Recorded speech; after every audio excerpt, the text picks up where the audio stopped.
Hello guys! Magandang araw! Mag-unbox tayo ng ating in-order from Lazada. Isang DIY na dishwashing soap. Mura lang ito siya guys at titingnan natin kung maganda, ibibenta ko rin siya. So, ito ang kanyang mga kumbaga ingredients. Ang kanyang scent ay pinili ko ang bubble gum. 4 lang ang kanyang ingredients. Ito lang kailangan mong ihalo. So, nag-prepare ako ng 14 liters na malinis na tubig sa isang lagayan. Make sure na malinis talaga ang tubig na gagamitin dahil siyempre para tatagal siya. Una kong minix or nilagay ang gel. Kailangan mo siyang haluin ng maigi hanggang sa matunaw siya. Ganun lang at talagang maganda din itong ibebenta kung gusto mo rin na pang personal use. Talagang makakasave ka din dahil ang mahal din naman ng mga sabon sa plato.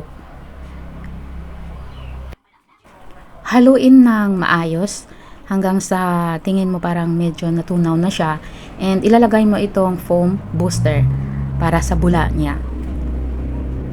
Haluin din ito ng maayos hanggang sa mawala yung mga parang mga butil-butil, at i-stay ito or just leave it for mga 30 minutes bago ilalagay yung ibang panghalo, ibang ingredients.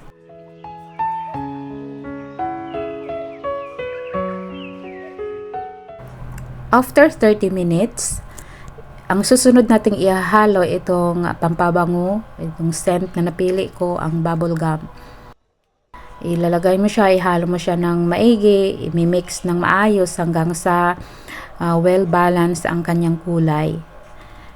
Wala ka namang gagawin dito kundi ang maghalo lang ng maghalo hanggang sa tingin mo ay parang well-mixed na siya.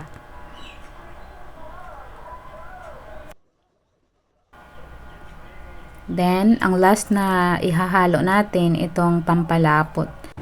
Dahan-dahan lang na ibubuhos habang ang isang kamay ay inahalo natin ang ating dishwashing soap hanggang sa ito ay matunaw. Pero after nito, kailangan mo pa rin siyang i-rest ng overnight upang mas maganda ang kalalabasan at mawala yung mga bula. So, dahan-dahan lang, haluin ng haluin.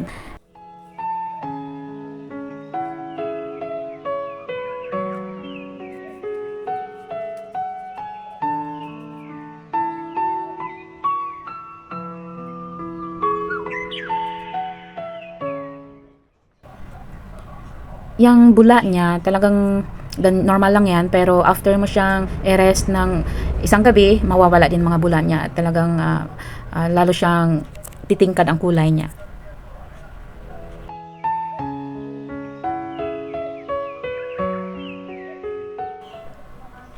Ito na ang itsura niya after kong i-rest overnight. So, ilalagay ko na siya sa maliliit na lagayan. In-order ko din to online at na pati yung sticker pinagawa ko para malagyan ko ng sarili kong pangalan. So, pwede na siya. Pwede mong gamitin pang personal at pwede mo din siyang ibenta. Talagang makakatipid ka nito for how many months. Kung talagang gagamitin mo lang, it takes months bago mo siya maubos.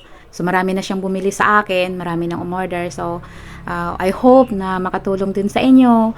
Kaunting pang hanap buhay or pang personal use din. Thank you very much. Bye!